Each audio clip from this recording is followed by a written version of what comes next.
श्री शिवाय नमस्तुभ्यम। हर हर महादेव। दोस्तों, आप सभी लोग जानते हैं कि 8 जुलाई 2024 को पड़ रही है सोमवार तृतीया तिथि। दोस्तों, यह जो सोमवार है आषाढ़ महीने में पड़ने वाला सबसे बड़ा सोमवार है, क्योंकि यह गुप्त नवरात्रि के दिनों में पड़ रहा है, जिसका बहुत ही बड़ा और विशेष महत्व होता है। और ऐसा दिन पूरे साल में सिर्फ एक ही बार आता है। और दोस्तों, आप सभी लोग जानते हो कि सोमवार का अगर सबसे बड़ा कोई उपाय है तो वो 108 चावल के दाने वाला उपाय है। तो दोस्तों, इस सोमवार की तृतीया तिथि के दिन आप लोगों को इस 108 चावल के दाने वाले उपाय को जरूर करना है। बहुत सारे लोग होंगे जिन लोगों ने इस उपाय को न किया हो, मतलब पूरा महीना निकल गया आषाढ़ महीने का, उन्होंने किसी भी दिन इस 108 चावल के दाने वाले उपाय को न किया हो। पर दोस्तों, आपके पास एक आखिरी मौका बचा हुआ है, जो कि 8 जुलाई के दिन। तो इस दिन आप लोगों को इस वाले उपाय को जरूर कर लेना है, भले ही आपने पूरे महीने भर इस उपाय को न किया हो। पर अगर आपने इस आषाढ़ महीने के सोमवार तृतीया के दिन अगर इस वाले उपाय को कर लिया, तो आपको इस उपाय को करने का वो फल मिलेगा जिसकी आपने कभी कल्पना भी नहीं करी होगी। इसीलिए आप लोग इस वाले उपाय को एक बार जरूर कर लेना, ताकि आप लोगों के हाथ से यह मौका न जा सके और आपको इस उपाय को करने का फल मिल सके। दोस्तों, यह उपाय पंडित जी ने अपनी अभी की ही शिव महापुराण की कथा में बताया है, जिस उपाय को आज हम आपको बहुत अच्छे से समझाने वाले हैं। इस वीडियो को देखने के बाद इस उपाय को समझने के लिए आपको कोई और वीडियो को देखने की जरूरत नहीं पड़ेगी। तो चलिए दोस्तों, उपाय को शुरू करते हैं। देखिए, यह इस आषाढ़ महीने के सोमवार गुप्त नवरात्रि के दिन यह इतना खास होता है, इतना महत्वपूर्ण होता है। देखा है, कभी कभी बड़े बड़े पूजा पाठ अनुष्ठान से जो मनोकामना पूर्ण नहीं होते, वो आषाढ़ महीने के दिन एक छोटे से उपाय करने से ही आपकी मनोकामना पूर्ण हो जाती है। और बहुत सारे लोगों ने इस उपाय को किया भी है और उनको इस उपाय को करने का फल भी जरूर मिला है। अगर आप लोग भी इस उपाय को करना चाहते हैं, तो आप इस उपाय को पहले अच्छे से समझ लेना, सुन लेना, उसके बाद करना। आपको इस उपाय का फल जरूर मिलेगा। और इस उपाय को कर लेने से आपके घर में चाहे किसी भी प्रकार की दुख और समस्या क्यों न चल रही हो, आपको उसका कारण भी नहीं पता है कि भाई यह समस्या किस कारण से चल रही है। उसका कुछ भी कारण हो सकता है, जैसे पितृ दोष हो सकता है या किसी भी तरह का मंगल दोष भी हो सकता है। तो इस दिन आप लोगों को यह वाला उपाय कर लेना है। यह एक ऐसा उपाय है जिस उपाय को अगर किसी विशेष दिन पर किया जाए, तो भाई उस विशेष दिन का जो है वह तो हमें मिलता ही मिलता है। पर हमने उस दिन पर इस उपाय को किया है तो हमें उससे भी बड़ा फल मिलता है, और फल बहुत जल्दी मिलता है, क्योंकि आप इस उपाय को बहुत ही बड़े और विशेष दिन पर कर रहे हो। तो चलिए अब उपाय के बारे में बात करते हैं। लेकिन उससे पहले आप लोगों को यह जानना आवश्यक है कि आखिर यह उपाय किस समय करना है, किसको करना है और कैसे करना है। तो चलिए हम आगे आपको वीडियो में एक एक करके बता देते हैं। लेकिन उससे पहले अगर आप लोग हमारे चैनल पर नए हैं, तो हमारे चैनल को सब्सक्राइब कर लेना और इस वीडियो को लाइक करके कमेंट बॉक्स में श्री शिवाय नमस्तुभ्यम ओम नमः शिवाय जरूर टाइप कर देना। तो दोस्तों, इस 108 चावल के दाने वाले उपाय को हमें इस सोमवार के दिन कैसे करना है, किसको करना है, किस समय करना है और कहां पर करना है, ये सारे सवालों के जवाब आपको इस वीडियो में मिल जाएंगे। और जो ये वीडियो देखेगा भाई, उसको 108 चावल के दाने वाला उपाय जरूर करना चाहिए, क्योंकि इस दिन एक चावल के दाने का भी बहुत ही बड़ा और विशेष महत्व होता है। और जब बात आ जाए 108 चावल के दाने की, तो यह सोने पे सुहागा वाली बात हो जाती है, और ये एक बहुत ही बड़ा उपाय हो जाता है इस सोमवार गुप्त नवरात्रि का। तो अब दोस्तों, इस 108 चावल के दाने वाले उपाय को आखिर करना किसको है, सबसे पहले हम लोग वो बात जान लेते हैं। तो देखो, घर की जो बड़ी माताएं बहनें होती हैं, उन माताओं बहनों में से कोई भी एक बड़ी माता बहन इस वाले उपाय को कर सकती है। और दोस्तों, अगर आप चाहें तो अपने घर में से सभी सदस्यों को भी इस उपाय को करवा सकते हैं। अगर किसी व्यक्ति की खुद की कोई मनोकामना है, खुद की कोई दुख और परेशानी है, जो कि वह अपने लिए ही करना चाहता है इस वाले उपाय को, तो वह खुद अपने लिए भी कर सकता है।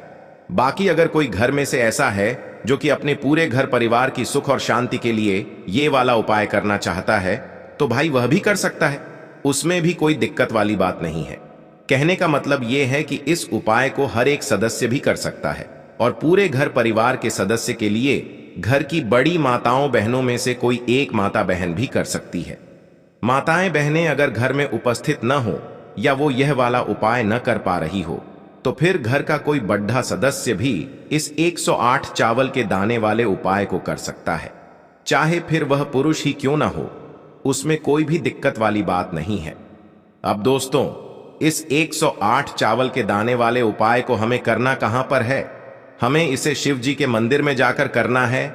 बहुत सारे लोग प्रश्न करते हैं, हर एक उपाय को करते समय क्या हम इस उपाय को घर पर कर सकते हैं? तो इस वाले उपाय को आप घर पर नहीं कर सकते हो। इस वाले उपाय को करने के लिए आपको शिव जी के मंदिर ही जाना पड़ेगा। उसके बाद में दोस्तों, जो अगला प्रश्न निकल कर आता है वो यह आता है इस उपाय को लेकर कि आखिर इस उपाय को हमें किस समय करना है, सुबह के समय करना है कि शाम के समय करना है। तो देखो, इस वाले उपाय को आप लोग सुबह के समय भी कर सकते हो और शाम के समय प्रदोष काल में भी कर सकते हो। अब अगर आप पूछो कि भाई सबसे उत्तम समय कौन सा रहेगा इस 108 चावल के दाने वाले उपाय को करने का, तो हम आपसे बस यही कहेंगे कि इस उपाय को आप सुबह के समय करेंगे तो ज्यादा बेहतर होगा। बाकी अगर प्रदोष काल शाम के समय भी करेंगे तो भी अच्छा होगा, उसमें कोई भी दिक्कत वाली बात नहीं है। तो अब दोस्तों, जो अगली सबसे बड़ी और महत्वपूर्ण बात आती है वो यह आती है कि सुबह अगर हम उपाय को करेंगे तो हमें कितने बजे से लेकर कितने बजे तक के बीच में करना है, और शाम के समय प्रदोष काल में करेंगे तो हमें कितने बजे से लेकर कितने बजे के बीच में करना है। तो देखो, सुबह जितनी जल्दी हो सके आप उपाय को करने की कोशिश करना।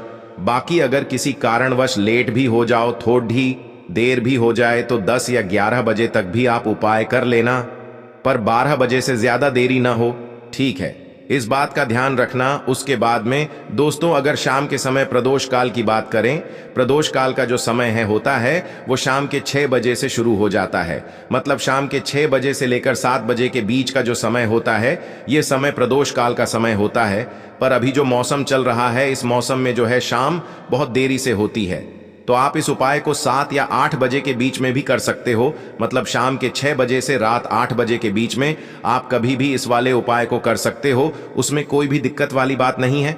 अब दोस्तों, यहाँ पर इस उपाय को लेकर एक और सबसे बड़ी बात ये निकल कर आती है कि इस 108 चावल के दानों को हमें लेना कहाँ से होता है, और हमें इस उपाय को करने के साथ में क्या और कुछ भी सामग्री ऐसी होती है जो शिव जी के मंदिर लेकर जानी पड़ती है। तो देखो, यहां पर हम आपको बता दें।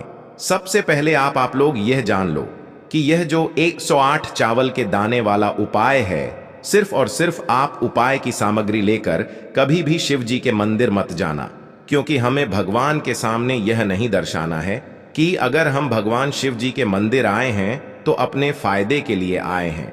तो इसलिए जो भी पूजन सामग्री है, उपाय सामग्री है, 108 चावल के दाने, इसके साथ में आपको पूजन सामग्री भी जरूर लेकर जाना है।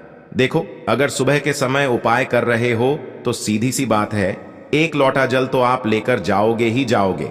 वही 1 लोटा जल अगर मिट्टी का जल हो तो बहुत अच्छा रहेगा। मिट्टी का जल कैसे बनाया जाता है, इसके लिए हमने पहले से बहुत सारी वीडियोस बना दी है। आपके पास इस दिन एक आखिरी मौका रहेगा मिट्टी का जल शिव जी पर चढ़ाने का और उपाय को करने का। बहुत बड़ा आपको इस दिन फल मिलेगा। तो इसलिए इस दिन हो सके तो भाई मिट्टी का जल चढ़ाना तो अपने साथ में कम से कम 1 लोटा जल तो आपको लेकर जाना ही जाना है। अगर मिट्टी का जल नहीं है तो घर का जल भी आप इस्तेमाल कर सकते हो। इसके अलावा जो भी पूजन सामग्री है, देखो 108 चावल के दाने ये अलग आपके रहेंगे, और जो आपकी पूजन सामग्री रहेगी वो अलग रहेगी। पूजन सामग्री में आप जो भी चीज लेकर जाना चाहे वो लेकर जा सकते हैं, उसमें कोई भी दिक्कत वाली बात नहीं है। वहीं अगर हम बात करें शाम के समय की, तो शाम के समय शिव जी पर जल नहीं चढ़ता है, इसीलिए शाम के समय आप लोग एक दीपक तैयार कर लें जो कि गोलबत्ती का आटे का शुद्ध देसी गाय का घी का होगा, है ना? इस बात का आप लोगों को ध्यान रखना है। और इस दीपक को आपको घर से जलाकर नहीं लेकर जाना है, भगवान शिव जी के मंदिर में जाकर ही जलाना है। इस बात का भी आप लोगों को ध्यान रखना है। अब दोस्तों, यहां पर हमें इस बात को समझना है कि यह 108 चावल के दाने हमें लेना कहां से है। क्या हमें दुकान से लेकर आना है, या हमें अपने घर से लेना है, या कहां से लेकर आना है, और कौन से चावल लेना है, क्योंकि चावल भी बहुत प्रकार के होते हैं। तो देखो, इन सभी सवालों के जवाब आप लोग एक बात में सुन लो कि भाई ये जो उपाय है इस उपाय में आपको ये नहीं देखना है कि भाई कौन से चावल है कौन से चावल नहीं है। बस जो भी चावल ले रहे हो वो चावल का दाना सबूत होना चाहिए, मतलब साबुत होना चाहिए, टूटा हुआ नहीं होना चाहिए, कटा पिटा नहीं होना चाहिए। ये बात आपको ध्यान रखना है। बाकी आपका चावल बासमती हो या सादा चावल हो या कोई सा भी चावल हो, उसमें कोई भी दिक्कत वाली बात नहीं है। तो सीधी सी बात है कि आपके घर के रसोई घर में जहां पर आप भोजन बनाते हो वहां पर जो भी चावल आपके उपस्थित हो उन चावलों में से अपनी एक कटोरी भर लेना या एक मुट्ठी चावल अलग से निकाल कर रख लेना, क्योंकि हम 108 चावल ही यहाँ पर इस उपाय में लेने वाले हैं, तो हमें यह चावल के दाने गिनकर निकालने पड़ेंगे। इस बात का आप लोगों को ध्यान रखना है। तो अपने उस चावल की कटोरी में से या चावल में से 108 ऐसे चावल के दाने आप लोग निकाल लो जो कि टूटे हुए न हो, कटे पिटे न हो, जिनमें कोई दाग न लगा हुआ हो, है ना। अच्छे साबुत चावल के दाने 108 दाने आप लोग निकाल कर रख लो और इन्हें किसी भी एक कागज की पुड़िया में या किसी एक छोटी सी कटोरी में आप लोग रख लो, ताकि यह सुरक्षित रहे, आपके एक भी चावल का दाना इधर उधर ना हो और आपका उपाय भी पूरा अच्छे से हो जाए। तो भाई जैसे ही आपका उपाय की जो सामग्री है 108 चावल के दाने ये तैयार हो जाते हैं, उसके बाद मैं आपको जो भी अपनी पूजन सामग्री है सुबह के समय कर रहे हो तो एक लोटा जल या पूजन सामग्री जो लेकर जाना चाहो उसकी भी तैयारी कर लेना, और शाम के समय जा रहे हो तो भाई अपना जो दीपक है उसे तैयार कर लेना, ठीक है। और उपाय को करते समय शुद्धता का विशेष रूप से ध्यान रखना, ठीक है। सुबह सुबह स्नान करने के बाद ही उपाय को करने की आप लोग तैयारी करना। उसके बाद अगर शाम के समय की बात करें तो शाम के समय आपको स्नान करने की जरूरत नहीं है, पर शुद्धता का ध्यान रखना है। आपको स्नान तो नहीं करेंगे, आप हाथ मुंह धोकर भी इस वाले उपाय को शाम के समय प्रदोष काल में कर सकते हैं। इसमें कोई दिक्कत वाली बात नहीं है। तो आप अपने उपाय की पूरी सामग्री तैयार करके आपके पास ही में जो आपका शिव मंदिर हो वहां पर पहुंच जाइए। सबसे पहले शिव मंदिर में जाकर आप लोगों को उपाय नहीं करना है, पहले भगवान के दर्शन करना है, भगवान से आशीर्वाद प्राप्त करना है। फिर शिव जी की शिवलिंग के पास में आना है। शिवलिंग के पास में आने के बाद आप जो पूजन सामग्री लेकर आए हुए हैं, जैसे कि सुबह गए हुए होंगे तो एक लोटा जल और जो भी पूजन सामग्री लेकर आए हैं आप उनसे भगवान शिव जी की पूजन कीजिए। सबसे पहले तो एक लोटा जल ही चढ़ेगा, उसके बाद में आपकी पूजन सामग्री चढ़ेगी।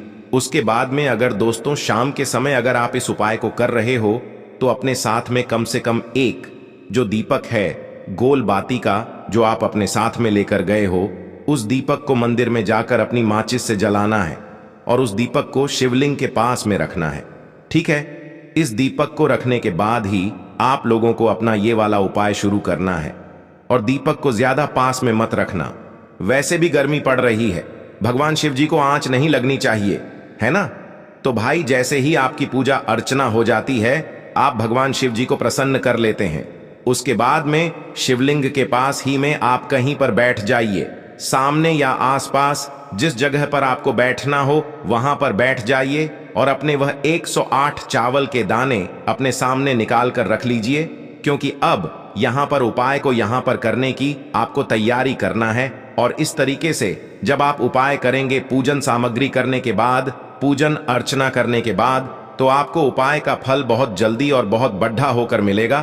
तो अपने 108 चावल के दाने अपने सामने निकाल कर रख लेना। और यह जो उपाय है यह आपकी सीधे हाथ की हथेली से होगा, इसलिए इस बात का भी विशेष रूप से ध्यान रखना है। तो सीधे हाथ की हथेली का प्रयोग करके ही आप लोग अपना इस वाले उपाय को करना।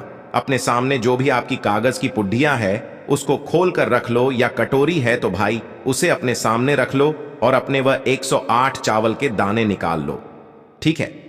उसके बाद में दोस्तों अब आपको क्या करना है कि शिवलिंग आपके सामने होगी तो आपने वह 108 चावल के दाने एक एक करके आपको शिव जी के शिवलिंग के ऊपर चढ़ाना है। कहां पर चढ़ाना है? शिवलिंग के ऊपर चढ़ाना है, और कहीं पर भी नहीं चढ़ाना है। आपको अपने हथेली से तो शिवलिंग के ऊपर चढ़ाना है, भले ही फिर वो अपने आप जलाधारी पर गिर जाए, या मतलब वहीं पर गिर जाए, उसमें कोई दिक्कत वाली बात नहीं है, पर आप चढ़ाओ शिवलिंग के ऊपर ही। तो आपको क्या करना है, अपना पहला चावल का दाना उठाना है, श्री शिवाय नमस्तुभ्यम बोलना है, और शिवलिंग पर चढ़ा देना है। इसी तरीके से दूसरा चावल का दाना उठा है, शिवलिंग पर चढ़ाना है और मंत्र बोल देना है, और फिर तीसरा चावल का दाना उठाना है, श्री शिवाय नमस्तुभ्यम बोलना है और चढ़ा देना है। इसी प्रकार से आपको पूरे 108 चावल के दाने एक एक करके शिव जी के शिवलिंग के ऊपर चढ़ाना है और भगवान से प्रार्थना करते जाना है। मतलब प्रार्थना तो आपको आखिरी में करना है, पर हर एक चावल के दाने को चढ़ाते समय श्री शिवाय नमस्तुभ्यम जरूर बोलना है। उसके बाद ही में यह चावल का दाना शिवलिंग के ऊपर आपको चढ़ाना है। जैसे ही आपके 108 चावल के दाने शिवलिंग के ऊपर चयारच जाते हैं, तो भाई उसके बाद में आपको क्या करना है, भगवान से अपनी मनोकामना बोलना है। मनोकामना भी कब बोलना है, जब आपका 108 चावल का दाना आपके सीधे हाथ की हथेली में हो और आप उसे चढ़ाने के लिए जा रहे हो।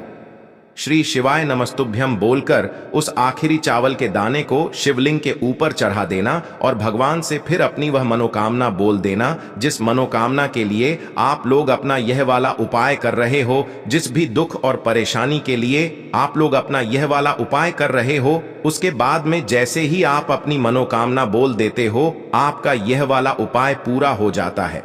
पर दोस्तों, उपाय को करने के बाद आप लोगों को 2 मिनट भगवान शिव जी के मंत्र का जाप जरूर करना है, और मंत्र का जाप करने के बाद भगवान से एक और बार प्रार्थना करना है अपनी मनोकामना के लिए या अपनी जो भी दुख और परेशानी है उसके लिए। इसके बाद में आप लोग भगवान को देखकर भगवान से प्रार्थना करके उनसे आशीर्वाद लेकर वहां से उठ सकते हैं और अपने घर पर जा सकते हैं।